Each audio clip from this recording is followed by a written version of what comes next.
Hey everybody, welcome back to this second in the 7 Billion Geniuses video series, getting back to the roots of 7 Billion Geniuses and the whole process. And one of the most fundamental things about the process is the breathwork thing. So I figured, I'd show you guys how to do the breathwork. There's a description of this in the book. If you want a copy of the book, just let me know. But it's a really basic thing that, that kind of all the 7 Billion Geniuses stuff comes back to. And so I want to share it with you. This is a very basic breathing practice that I teach. When I teach actually therapy, I say, I want to be the sort of therapist that I would want to see. And so I teach the kind of breathwork practice that I do. Well, this is what I do. This is the kind of breathwork practice that I would want to do. It's not complicated. It's very straightforward. It's very easy to do. And there's only a couple of basic rules. And that's intentional because for me personally, when things get too complicated, I lose track, I lose focus, and it just doesn't work for me. So I kind of concocted this this breathwork practice out of a bunch of different things that I learned. Thich Nhat Hanh is one of the folks who his readings inspired me to take up this kind of breathwork practice. But and there's a bunch of other sources that it came from, most of which I can't remember right now. But I'm going to teach it to you, and you can do it or not. And if it's helpful for you, that's great. And if it's not, I'm sorry, there's lots of different alternative ways to do this. I'm not saying this is the perfect way or the best way, but it's the one that works for me. So let's get into it. Like I said, this is a very straightforward, basic breathwork practice. You're not going to be clearing your mind, although your mind may clear. You're not going to be focusing on specific thoughts, although you can if you want to. But you can take what I'm going to give you and do whatever you want to do with it. But I'm going to give you the basic, the platform that I use. So there are some rules, some important things. One is that you don't want to sit on something that's not flat. Basically, it's because you want the angle of your legs to be as horizontal as possible. If your knees come up like this, it's going to constrict the diaphragm, the middle part of your body, and make it harder to do what you're actually trying to do in this work. So any surface that you can be sort of as flat as possible. It can be as cushy as you want, but you just want to make sure that your butt's not sinking down and constricting that center part of your body.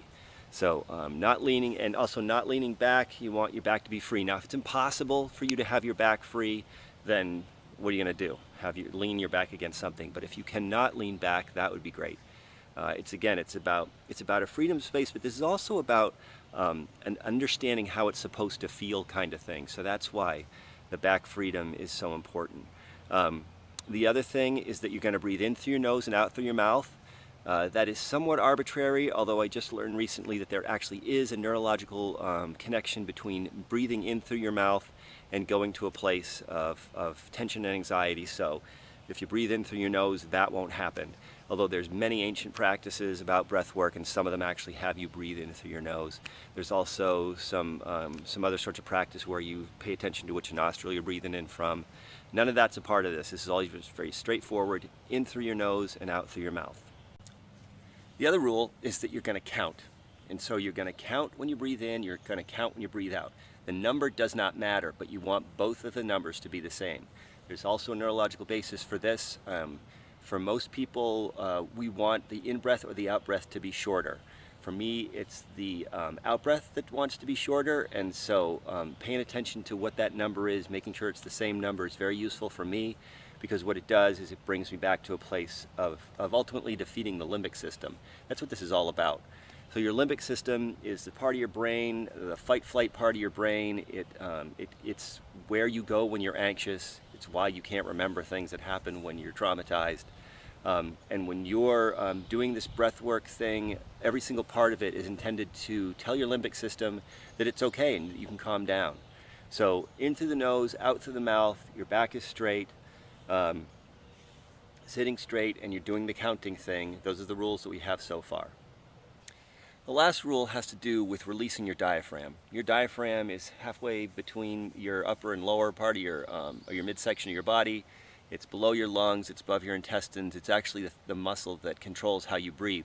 And what you're learning to do in this work is to control your diaphragm, because when you get tense, when you get anxious, your diaphragm tenses up, or you breathe too fast, or you breathe too slow. What you want to be doing is consciously paying attention to how exactly you are breathing.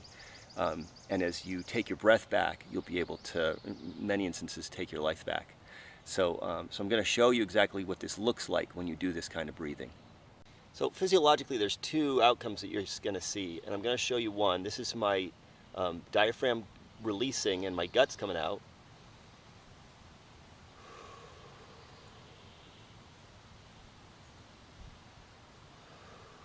And you see, so my hand's on that, so you can see it coming out and going in. That's literally happening because as I'm releasing my diaphragm, I'm not breathing up into my chest, my rib cage up here, and that's pushing down and my guts are coming out. You can also see from here that I can mess with my diaphragm in any way that I want to, and it doesn't necessarily have to do with my breathing. But what you're doing with this work, and sort of the final rule, is to link your diaphragmatic release to your breathing so that they're connected. The other thing, before I get to why that matters, is the shoulder issue. And so this camera angle is so that you can see that when I do my breathing, my diaphragmatic release, which I'm going to do right now,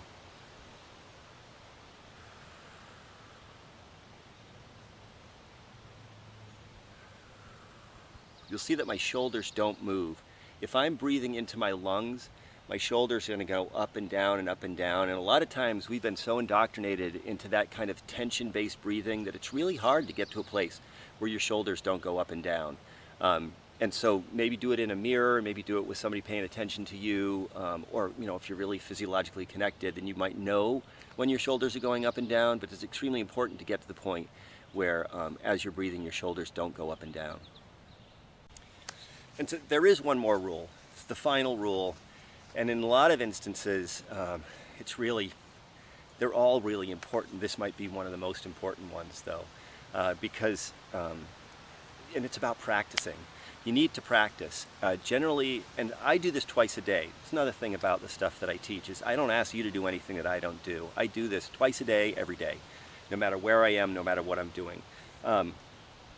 And so practice is important. I strongly recommend that you don't practice during night, that you don't connect this to your sleep cycle, because if you practice when you're about to go to sleep, then it does get connected to your sleep cycle, or it may get connected to your sleep cycle.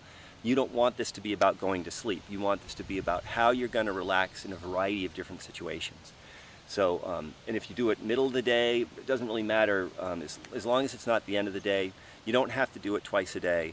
And you also don't have to do this for hours and hours. Really, 3 or 4 good breaths is really what matters, because what you're doing is you're learning how it feels to do this breath work. You're learning what it feels like, so that when you're in a situation where you need to take this up, you know what it feels like, and you're familiar with it, and you can get to it relatively easily and relatively quickly. So again, don't lean against anything. Try to sit up straight. Butt's horizontal. You're releasing your diaphragm. You're breathing in through your nose. You're breathing out through your mouth. That diaphragmatic release is extraordinarily important. The counting thing, making sure that you count your in-breath and your out-breath, the number's the same. It does not matter what the number is. The number can be 2, as long as the number's the same on the in-breath and the out-breath. If the number changes over time, it's not like your sleep number. You don't have to hang on to it forever. It's just, if you breathe in and you count to 4, then when you breathe out, count to 4. If you want to keep 4 for the whole process, go ahead. But the importance is that the in-breath and the out-breath are the same number, because, as I said, if they aren't, then you can get back into one of those kind of breathing cycles that's more connected with your anxiety and that's more connected with that fight-flight place, which is what you don't want to do. There is I've heard it said many times that there is a neurological connection between your limbic system, your fight-flight place, and your diaphragm. And when you release your diaphragm, it tells your brain that you can chill out. It tells your brain that everything is okay. It tells your brain that you're not about to die. And I'll just finish off with this thing. The fact is, the reason why I'm even doing this video is because we've been indoctrinated by a culture that teaches us that we're almost always supposed to be in fight-flight place. And most importantly, to be in a fight-flight place for reasons that aren't about our life.